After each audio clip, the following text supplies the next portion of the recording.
So, what's up? Tayo ay gagawa ngayon ng escabeche. Siyempre, pinirito ko na yung isda, bell pepper, at carrots. Siyempre, may sili. Ayan o. Ayan ang sili.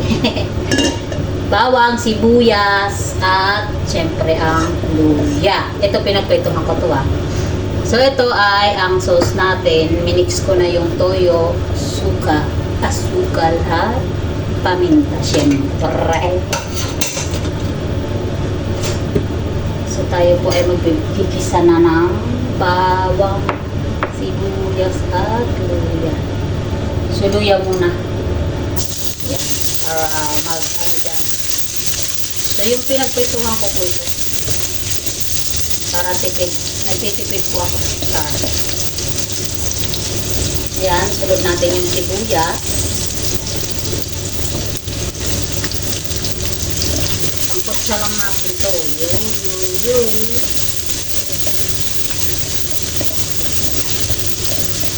Pag nag-ano na yung aroma ng sibuyas at ng luya, ito na natin si parang bawang.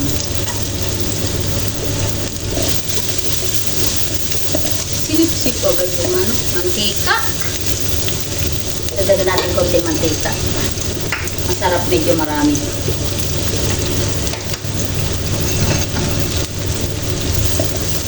So, sangkot siya natin ulit.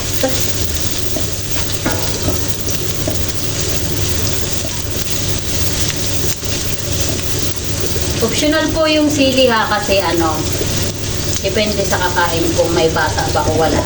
So, kami, dalawa lang naman kami ng aking kasama dito mamayang gabi. This is for our dinner. For our dinner.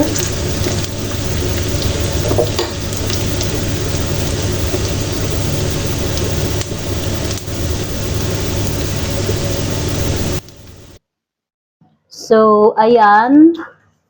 Medyo okay na ang niya. Lagyan na natin yung sili. Pagsama-samahin na natin to. Yun. Isang kutsa lang natin saglit. Ulit.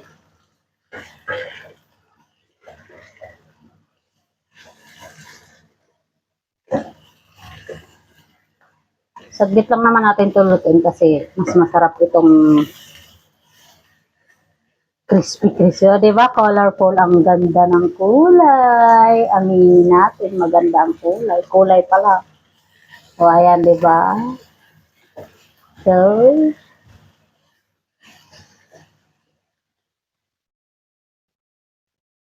ilagay na natin si fish da.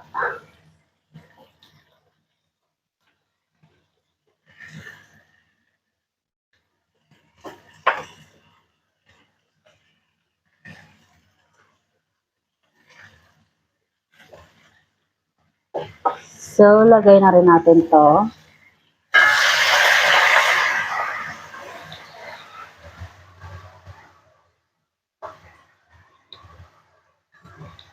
Lagyan ko konting tubig.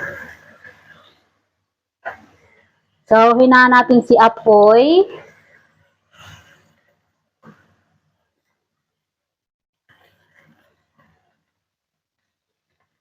And takpan. Ayan, mga 10 minutes lang siguro natin lulutuin yan.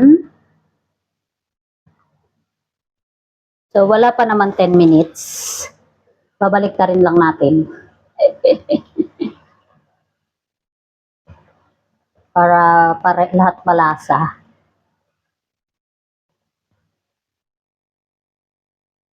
Escabeche ni Kuya Ate Rasto.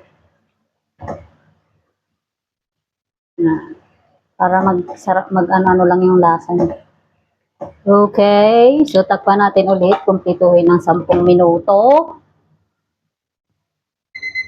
So, ayun, ang 10 minuto ay tapos na. Yan. So, halos wala nang sabaw. Meron pa namang konti. Ayan, sakto lang yung sabaw. So, ayan na po. Ayan na po. Palamuti ko lang naman yan. So, this is it. Pansit. It's done! Ang aking escabeche. Ayan. Escabeche ni Kuya Ate Ras. Bye!